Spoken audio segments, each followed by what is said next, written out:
Collision didn't attack us. There must be a reason, right? With Monster Hunter Wilds breaking Steam records and Resident Evil more popular than ever thanks to Village and a handful of stellar remakes, it's almost as if Capcom is incapable of failure. But that wasn't always the case.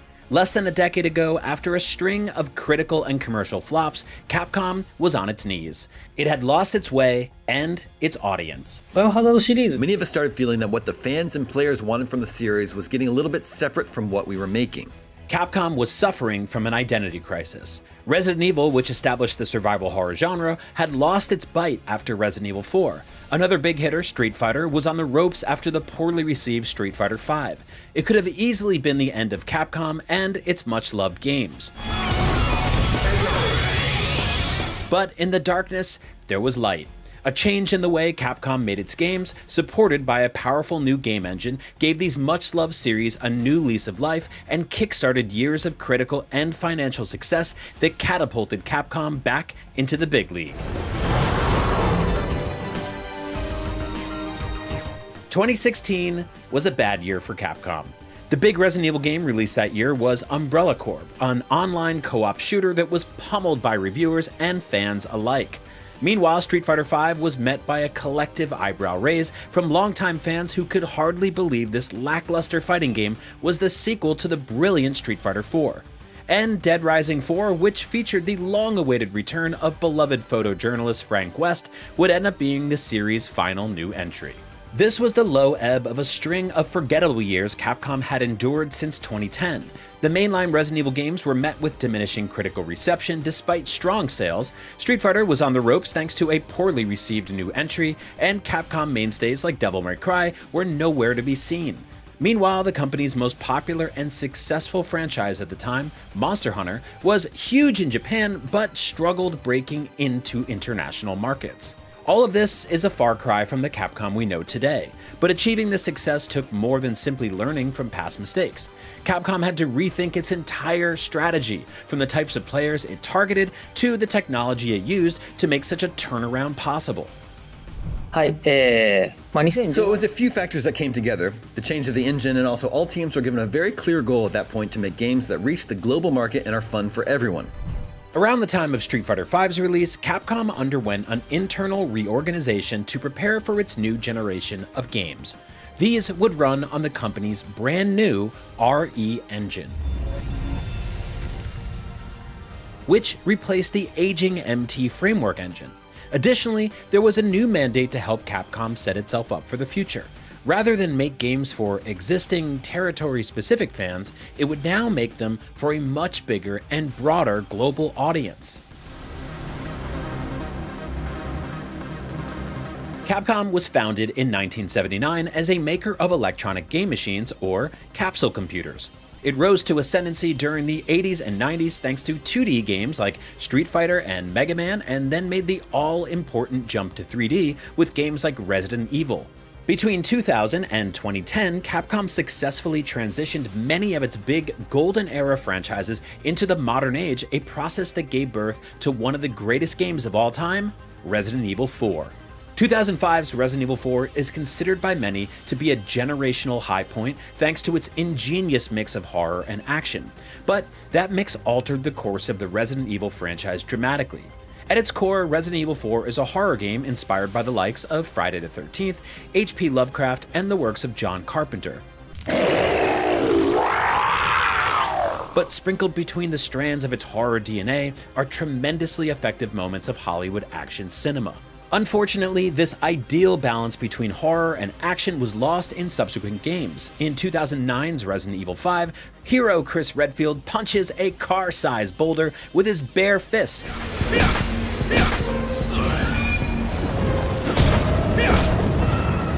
And infected enemies are gunned down in a car chase sequence that's more fast and furious than frightening.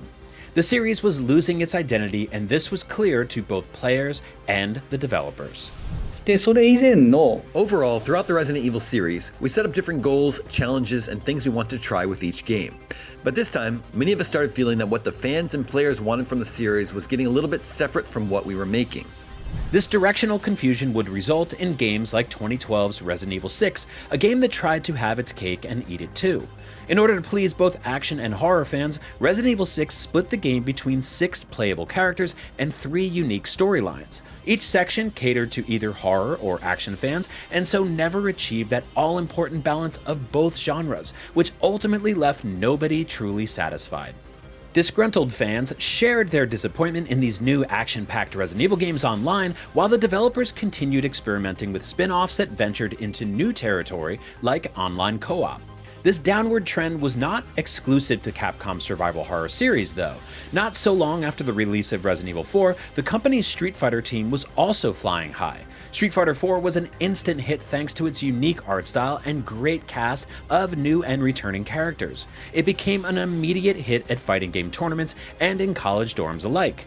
But like with Resident Evil, Capcom failed to match those highs with a sequel. Compared to its imaginative and full-fledged predecessor, 2016 Street Fighter V was criticized for releasing bare bones with hardly any single-player content, as well as its abysmal online functionality. Fans cite a clear lack of polish and a confusing philosophy towards balance that made the overall experience just plain frustrating. But it wasn't just Street Fighter and Resident Evil that were struggling. Almost every key franchise struggled to make a mark. Devil May Cry, the studio's popular heavy metal action game, was seeing diminishing returns to the point where Capcom outsourced the next game in the series, 2013's DMC Devil May Cry, to UK-based studio Ninja Theory. While it's gone on to become something of a cult title, DMC's fresh take on the series' mythology, redesigned protagonist, and sluggish 30 FPS frame rate was met with vitriol from online fans. Perhaps unsurprisingly, after such a muted reception, the series was shelved until further notice. This slate of misfortunes defines the Capcom of the early to mid-2010s. Key franchises struggled to replicate the successes of the past, while others were put in cold storage. New games attempting to capture the Western market, like Lost Planet and Asura's Wrath, also failed to land with audiences. There was the odd bright spot, like Dragon's Dogma, the new dark fantasy RPG from Devil May Cry director Hideaki Itsuno, but for the most part, Capcom's focus was all over the place. It was clear something needed to change.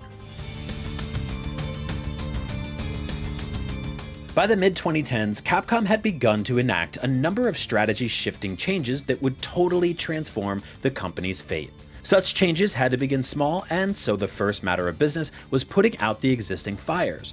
Street Fighter V needed to be fixed, and so Capcom enlisted director Takayuki Nakayama and producer Shuhei Matsumoto to help steer the troubled game towards stability. While neither were there from the ground floor of Street Fighter V's development, and therefore can't detail why Street Fighter V was released in the state it was, the duo inherited a game that greatly needed some substantial fixes in order to regain the trust of fans. There definitely were some challenges within the production of the game, and that was part of the reason why I was brought into the team. And because we were in a point in development where we couldn't really make any major pivots or shifts, we had to proceed and move forward in the direction we were currently in, which created constraints on what we could and couldn't do. Those constraints severely limited the scope of what the pair could achieve, and so rather than transform Street Fighter V into an S-tier game, much of the work Nakayama-san did was fixing the game's most pressing problems and biding his time until work could begin on Street Fighter VI. We just didn't really have enough time to address some of the problems and challenges we face in Street Fighter V. And so we basically had to wait for those ideas to be brought back for the initial conceptual phases for Street Fighter VI so we could tackle and do things properly for the next title. All this considered, why did Capcom not just end Street Fighter V's development and begin working right away on a sequel? If it was such a weight around the necks of the developers, couldn't they just start from scratch? There wasn't any sort of sense of like, okay, let's just end Street Fighter V and focus on Street Fighter VI. It was more like, while we were working on Street Fighter V, we were trying to figure out what we really wanted to do in Street Fighter VI, content-wise, how we wanted to promote the game itself. Basically, we tried different things during the development of Street Fighter V to see if it worked, and then we took the things that did work and applied that to Street Fighter VI. It was like the development of Street Fighter V was an ongoing process that helped us figure out, okay, what it is that we want to do for the next level. The team treated Street Fighter V as a lab, where they could learn from their design mistakes and figure out what to do differently for the sequel. The years-long process required careful consideration of the game's every core aspect, which informed several important changes. There were numerous updates, starting with the fundamentals like steady improvements to the netcode and character rebalances, and progressing all the way up to new characters, V-triggers, and even entire new mechanics like V-shift, a new defensive move that provided a brief window of invincibility. This is a very specific example, but towards the end of the development of Street Fighter V, we introduced a new system mechanic called V-shift, which was actually something we were planning to incorporate into Street Fighter VI. But we decided to give it a shot in Street Fighter V instead. There was a much larger goal for all these improvements beyond just elevating the game to an acceptable level, though. Capcom was on a mission to rediscover the fun. At the end of the day, fighting games should be enjoyable to play, but Street Fighter V had become a somewhat frustrating discipline to master. We both realized that fighting games are fun, and when you get used to them, it becomes more enjoyable and something you can essentially play forever as long as you have an opponent to play against. However, one of the challenges that we faced with Street Fighter V is that we felt that there wasn't a clear pathway that helped guide players to get to that level where they finally feel like they're having fun and will want to continue playing. So that's why we tried to come up with new ideas and tackle that challenge in new approaches like the inclusion of World Tour, where they can learn more about the backstory of the different characters and actually fall in love with the characters that they are playing with. And we tried our best to enhance training mode and add character guides and combo trials and just enhance features that will help the player improve their skill level. Street Fighter had previously tried to be more approachable by lowering the difficulty, but this only served to turn off longtime fans. Instead, Street Fighter VI's approach was to expand the tools available to new players while giving experienced fans everything they already loved about the series. While they could have cut their losses on Street Fighter V and immediately tried to win fans back with the sequel, Nakayama-san and Masahiro-san knew that this would be a shortcut that didn't grow Street Fighter in any meaningful way. But by sticking with Street Fighter V and using it as a testbed for new ideas, 2023's Street Fighter VI was able to launch as one of the most critically acclaimed games in the entire franchise. This will be a good fight. If we don't challenge ourselves with new things, then we're not going to make progress and we'll become stagnant. And if we try something new and if players don't like it and they say they don't like it, then we'll just build upon that and change that.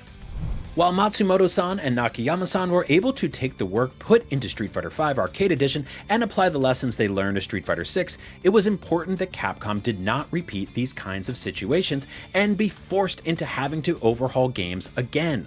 A significant shift in strategy was needed that would prevent such a disaster ever happening.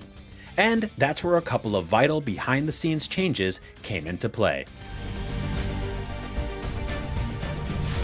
Almost all of Capcom's games from the PS3 and Xbox 360 era went all in on trying to capture an imagined version of the Western games market.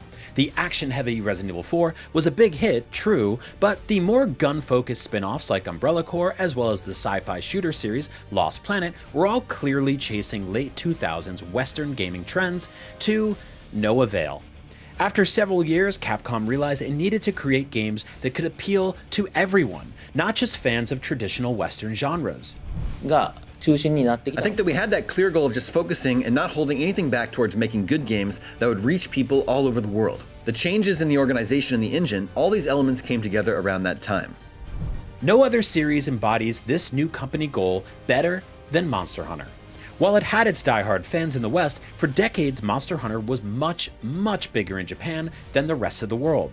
The series was never conceived to be something that was only meant to be big in Japan, but there were real-world factors as to why this happened. Firstly, Monster Hunter found tremendous success moving from the PlayStation 2 to the PSP with Monster Hunter Freedom Unite. The handheld gaming market has always been much stronger in Japan than in the West, as seen with the success of not just the PSP, but also Nintendo's DS and more recently, the Switch. The popularity of handhelds in Japan is rooted in a number of factors, but the thing that really worked for Monster Hunter was that Japanese gamers were able to reliably play with friends thanks to the widespread adoption of mobile consoles. 20 years ago in Japan, having a network connection wasn't as easy, and there weren't a huge amount of people playing Monster Hunter online. However, handheld consoles made multiplayer gameplay easy without internet access, and I regard it as a great success that we had players experience the game in this way, which is one of the ways we really wished for them to play and enjoy it, even in that era when online gameplay wasn't easy. Why are you here? You can't do this alone!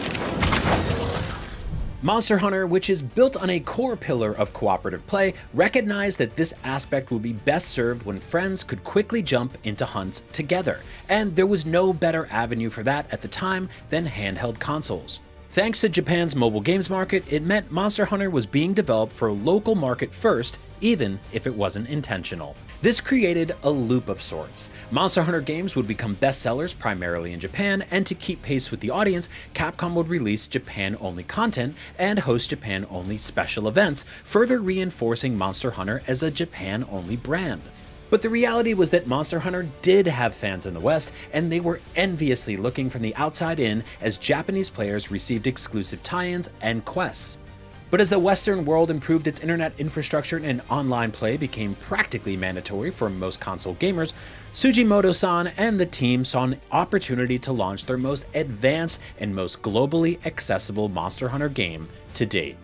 Released in 2018 on PlayStation 4, Xbox One, and PC, Monster Hunter World was a gigantic change for the franchise. Rather than being scoped for small, less capable handheld consoles, it delivered large-scale, AAA, console-quality action, with souped-up graphics, bigger areas, and of course, bigger monsters.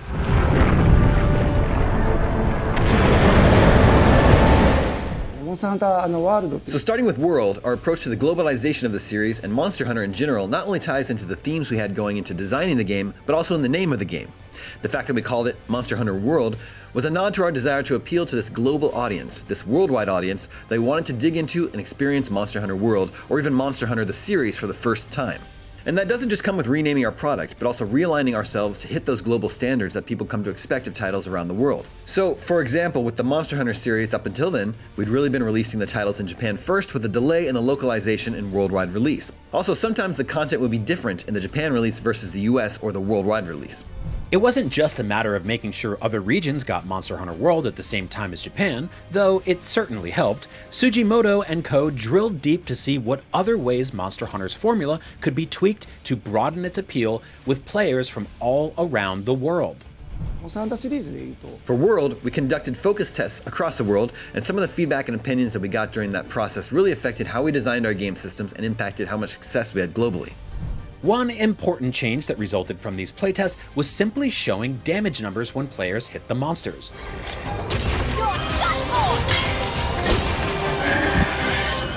Little tweaks here and there to an already successful formula drove Monster Hunter to the greatest heights it had ever reached.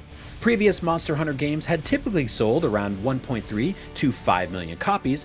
Monster Hunter World and its 2020 follow-up Monster Hunter Rise both recorded sales greater than 20 million copies. This explosion of player growth didn't happen by accident. Instead of changing the spirit of Monster Hunter to suit Western tastes, Sugimoto-san and the team found ways to open up the series' unique and admittedly obtuse nature to a wider audience without making sacrifices. This approach has continued with the series' latest game, Monster Hunter Wilds. At its heart, Monster Hunter is an action game, and that sense of accomplishment you get from mastering that action is an important aspect of Monster Hunter. But for newer players, it's really about getting to that point. The steps involved in getting to that sense of accomplishment is what we're trying to strategize for in terms of designing for new players. So with World and Rise, for example, we were taking great care to analyze where players got stuck, what was hard to understand, what they were having trouble with, getting player feedback, and also doing our own kind of research into that. And all that kind of knowledge has impacted how we've implemented new systems into Wilds. Monster Hunter had a winning formula. The challenge Capcom faced was finding ways to convince global audiences to give it a shot. But it was not such a straightforward task for every series in the company's portfolio. When it came to Resident Evil, the development team had to decide which of the series' intertwined formula was a winner: gory action or survival horror. Ultimately, it was Resident Evil executive producer Jun Takeuchi who made the call. It was around the time I was working on Resident Evil Revelations 1 and 2. I was trying to test different things, try different approaches. And around this time is when the R&D teams were divided into R&D Division 1 and 2. The executive producer of the Resident Evil series, Jun Takeuchi, took command of R&D Division 1, and he set the core direction that the Resident Evil series needed to go back to its origins, to its roots. Takeuchi ruled that Resident Evil must focus on survival horror as its guiding light. This proved to be the right decision. Resident Evil 7 was announced at PlayStation's E3 2016 conference with a moody trailer shot in first person, showing the insides of a dilapidated house. I was there in attendance when the Roman numeral for 7 appeared, followed by the title Resident Evil. The convention hall roared in excitement. There were, of course, questions about how Resident Evil could make the jump to first person.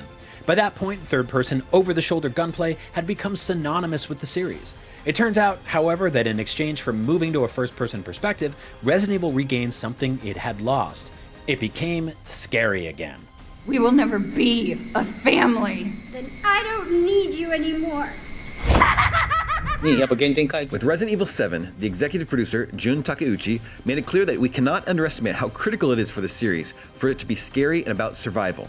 So he made it clear that Resident Evil 7 would go back to its origins, it would be very cautious with its survival elements, and with that as a basis, then we would try new and different things. The game was a hit. While maybe not quite operating on the same level as Resident Evil 4, this significant shift in direction allowed for a welcome return to survival horror. Thanks to its unsettling and claustrophobic Southern Gothic setting, Resident Evil 7 ranks as one of the scariest games in the series. But Capcom wasn't going to abandon the third-person perspective that was so key to the series' DNA. While new mainline titles like Resident Evil 7 and 8 would stay in first person, Capcom planned to release third-person games through a series of brand new remakes, starting with Resident Evil 2. Capcom realized there was a demand for remakes thanks to the appearance of several fan projects at the time. そうですねはい You might have heard of it, but there were some fans from overseas that were working on their passion project, doing their own remake for RE2, and, well, it was like, alright, people really want this to happen. So producer Hirabayashi came up with the slogan, well, we'll do it. I'll do it myself. The result is one of the best games in the entire series. The Resident Evil 2 remake is a perfect blend of horror, combining all the action and puzzles fans have come to expect from the series with a new menacing tyrant system that allows the hulking Mr. X to continuously stalk you throughout the Raccoon City police station. Under Ampo-san's direction, Resident Evil 2 Remake became the second best-selling Resident Evil game in the franchise's history. Naturally, Capcom would follow up its incredible success with a remake of Resident Evil 3, another PlayStation 1 game that could clearly benefit from a modern reinvention. But following that, surely Capcom wouldn't remake Resident Evil 4, a game that still felt refreshingly modern despite being almost 20 years old. Why touch something many considered to be almost perfect? まあ一番大きなまずある When we put out the remake for Resident Evil 2, we got a very positive reaction. So that made us think, alright, these remakes are something people actually want. And when it came to RE4, as you mentioned, it was still a title that enjoyed some popularity, a very beloved game that people are still playing. So there was a lot of internal discussion on, well, maybe it's not a good idea. Maybe we don't need a remake for Resident Evil 4, especially because Resident Evil 4 is a game that is so beloved. If we get anything wrong with the remake, people might be quite vocal about their discomfort. But despite any initial hesitation, the results speak for themselves. Resident Evil 4 Remake was another bona fide hit. Much of its success comes down to the biggest changes, which were focused on fine-tuning the action-horror ratio to achieve Takeuchi-san's goal of keeping the series true to its survival horror roots. And so gone were some of the original game's campier elements, replaced by a moodier, darker tone that still kept the heart-pounding action hero moments. Around the same time as Resident Evil's rediscovery of its horror core, longtime Devil May Cry director Hideaki Itsuno had a similar epiphany. After a brief sojourn into the RPG world with Dragon's Dogma, Itsuno-san watched as the action genre began to soften in order to appeal to a more casual audience. And so, when the chance to direct Devil May Cry arrived, Itsuno-san saw an opportunity to challenge the audience of a genre he felt was in need of a good kick in the ass. He would do so in spectacular fashion, achieved by leveraging the company's most powerful game engine to date. その頃に I feel like the main trend with action games was to make action games that were very kind. Maybe, for me, a little bit too kind to the players, lending a hand to the player too much to my liking. Itsuno took over director duties on Devil May Cry, starting with the second game in the series, and has since helmed every new iteration, save for Ninja Theory's DMC. Following the release of Devil May Cry in 2008, it would be almost 11 years before Itsuno directed another Devil May Cry game. But When he did finally return, he would oversee one of the most critically and financially successful games in the entire franchise. If you want it, then you'll have to take it. だが、山 During those 10 years, I was able to accumulate many things that I wanted to do, that I wanted to try. Tell the stories of Nero, tell the stories of Virgil, and also technology-wise, there were not just little improvements that you would have when you work on a series consecutively, because the technology, when there's a wide time frame, changes significantly. This vision coincided with the launch of Capcom's new RE engine. It's the engine that most of Capcom's games run on today. Replacing the old MT framework that had powered everything from Dead Rising to Monster Hunter World, the major upshot of the RE engine was its handling of photorealistic assets. This gave Capcom's development teams access to higher levels of visual fidelity than ever before. It was also much nimbler than its predecessor, making it easier to implement changes if something wasn't working as it should. まず R エンジンのコンセプト So the original concept for the RE engine was to allow for a development environment that was less stressful and could help us make things quicker. Because it's an internally developed engine, when we needed any additional tools, well, we could ask for them internally. They could be fixed somewhat quickly, internally, and also iterated on. Whatever tools were implemented, we could see them reflected in the engine pretty quickly. So this allowed us to experiment with trial and error in a much faster way. This proved vital for Itsuno-san, whose goal was to make the coolest action game of all time. That meant a lot of trial and error to make sure everything from the way the game looked to the way it played was as slick and stylish as possible. The RE engine's combination of rapid development tools and photorealistic capabilities meant Itsuno-san was able to increase the pure style of Devil May Cry by magnitudes. デビルメイクライシリーズは Devil May Cry is a franchise that stands on being cool. That's what the franchise is, it's about being cool. Ever since I took over the series from Devil May Cry 3, I put everything that I, as a person, I considered throughout my life to be cool. Anything I've seen on TV, in movies, in comics I've read, any sport experiences I've had, I try to distill everything that I think is cool into what the game is. Since 2017, Capcom has released a Game of the Year contender on a nearly annual basis. In a time when major studios are struggling to find consistency, Capcom's winning streak of 10 critically acclaimed games in less than a decade is a major outlier. Focusing on a central goal of creating globally appealing games, all built with a technologically advanced engine capable of powering a multitude of different genres, proved to be a formula for unprecedented success. The Capcom of today is able to elegantly switch from laser-focused fighting games to tight survival horror to sprawling open-world action RPGs without missing a beat.